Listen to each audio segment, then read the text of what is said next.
Hello and welcome back to Cinnamon Sanctuary. Today we're making a Caribbean pasta dish referred to as rasta pasta, and we'll be making it with jerk chicken. This is loaded with flavors, so please stay tuned to find out how I go about preparing this. See you later. Bye. As usual, here's a layout of what we will be needing to make our rasta pasta. We have some diced up spring onions with a sprig of thyme and about 3 cloves of garlic, about 600 grams of diced chicken thigh as opposed to chicken breast because I find thighs a little bit more juicier than chicken breast. All base seasoning. I'm using this for the first time and I was quite impressed with the taste actually. Some black pepper, pink Himalayan salt, my usual Knorr all-purpose seasoning, double cream, thyme, parsley, smoked paprika, some peppers sliced, and some cheese. All of the ingredients and the measurements will be listed in the description bar. First step is to season our chicken, which we can then let marinate for about half an hour. So I'm adding some Aromat all-purpose seasoning and also going in with some Old Bay seasoning. As mentioned, this is the first time that I'm using this, and I have to say I'm impressed. I've heard so many people raving about this, especially when it comes to seasoning stuff like seafood. But yeah, I have to say, new convert here. And I'm also adding some dried parsley, and we'll also be going in with a little bit of black pepper and some pink Himalayan salt. Just be mindful when you're using salt like pink or table salt to your meat that there's also salt in the Old Bay seasoning and all-purpose seasoning. So just be mindful of that when you're adding this to your meat. So here you see me grinding a bit of black pepper into the meat. A bit more than a lot, but I like black pepper. Going in with some pink salt. And I forgot to show you earlier, we will also be using some jerk seasoning, so jerk sauce from the jar. And we'll be using about two to 3 tablespoons of jerk sauce in the meat. And then we'll all mix this together and cover it up with cling film, which we will then put into the fridge to let the meat marinate.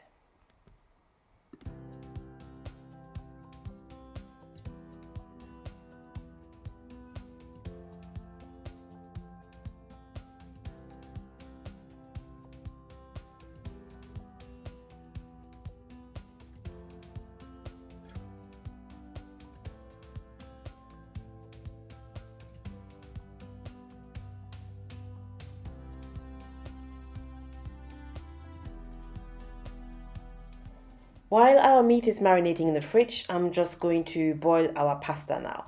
And I just added some salt and a little bit of olive oil to stop the pasta from sticking. And we're using penne pasta. This is a 500-gram box of pasta, but I'm not using all of it.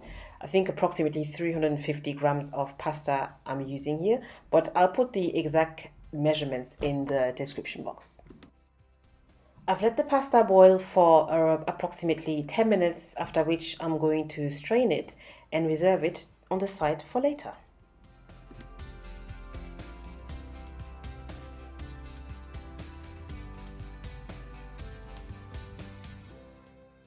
We're now going to shallow fry our chicken, and I'm adding about 2 to 3 tablespoons of vegetable oil, and we have to ensure that the chicken is fried thoroughly on both sides until it's golden brown. There's not going to be any half cooking here because I'm aware that on some recipes I ask for the meat to be halfway done because we're going to add it at a later point. But in this case, we are going to cook it properly. This chicken will be removed and added towards the end of the cooking time, which is why we have to ensure that this is cooked thoroughly on both sides. So I'm just spreading the meat out onto the pan to make sure that it's even on one surface, and I'm going to let this cook until it's golden brown on each side. I think each side took me approximately 7 to 8 minutes, after which I will then turn it and remove it to be reserved for later.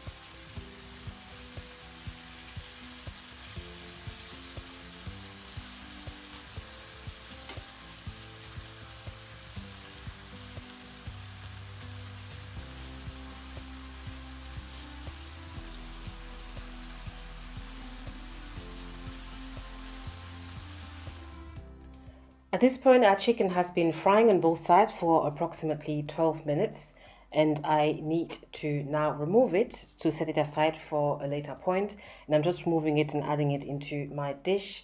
And this is the color that we're looking for, nice and golden brown, a little bit crispy on the edges.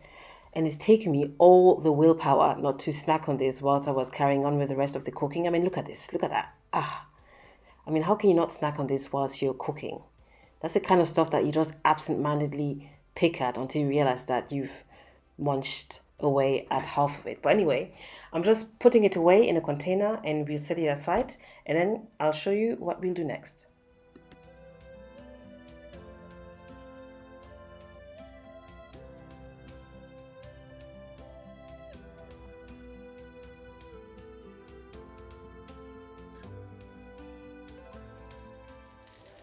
It's now time to make the sauce, so things will move fairly swiftly from here. So I just added some of the spring onion and the garlic, and we're just going to have to let this sweat for a few minutes, not too long, we don't want this to burn.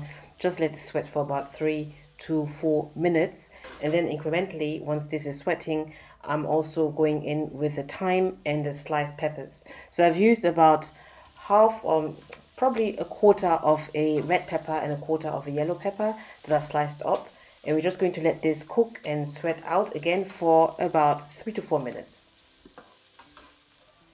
I think I should add also, I didn't add any extra oil to this, so I've used the oil that I used to fry the chicken, and that was more than sufficient for the rest of the recipe. So I'm going to now also add the double cream, and I added the whole container. That was more than enough. And we're just going to add this in and make sure that we don't waste anything. So what I've done is I just added a little bit of hot water to it and rinsed it out to ensure that we get all the goodness. And we're going to stir this in, let it thicken further for approximately 2 minutes, at which point we will then also add some seasoning.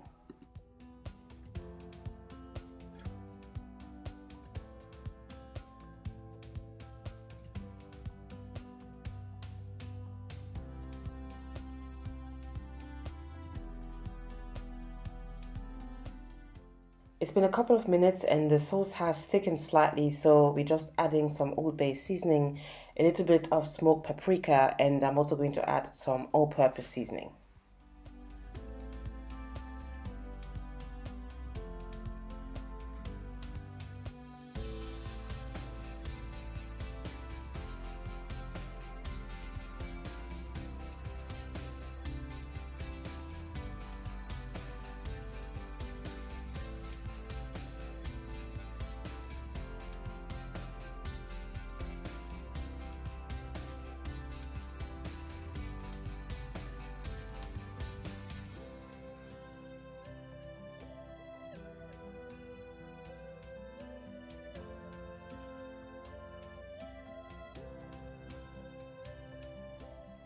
Our sauce is seasoned and stirred, and now it's time to add the cheese. I went in with a couple of handfuls, but you can add as little or as much cheese as you like. I think 2 handfuls provide a good balance to make sure that the sauce is not too thick but not too thin. And you'd have to ensure that you stir continuously to ensure that there's no lumps.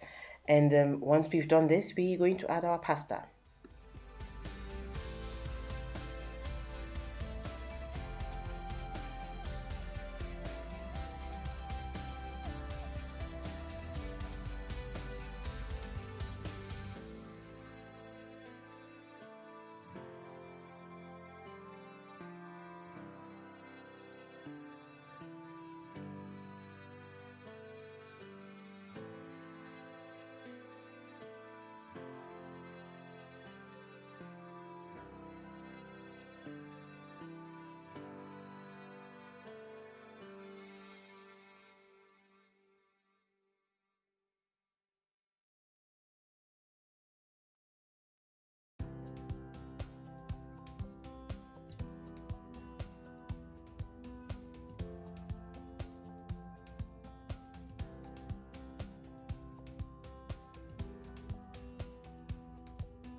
Now combining the pasta into the sauce, you have to give it a nice stir and turn it around to ensure that the pasta is nicely coated before adding the chicken.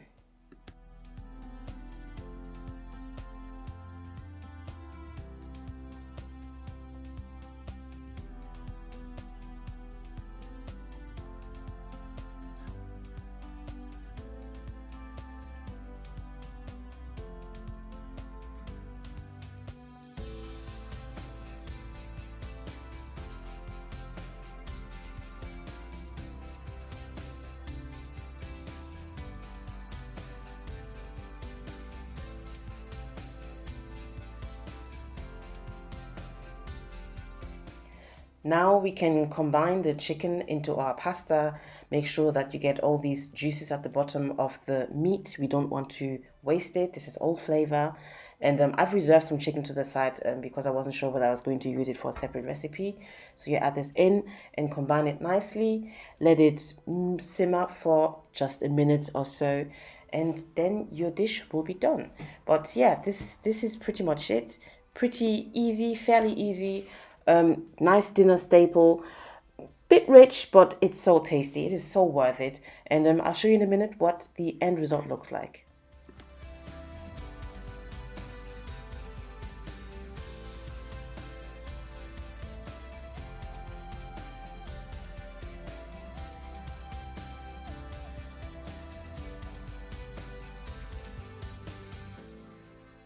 And this is it. Our rasta pasta is fully combined, fully cooked. I'm just zooming in to show you what it looks like. It's nice and cheesy. The chicken is coated into the cheese. It's full of flavor. This has so much flavor. It's unbelievable. The kitchen was smelling amazing at this point. And just to tease you a little bit, I just, dipped into the pasta, showing you what it looks like and going in for the taste test. Thank you very much for watching so far. I hope that you enjoyed the recipe. Don't forget to subscribe, please leave a like and a comment, and I'll see you very soon on the next video. Bye!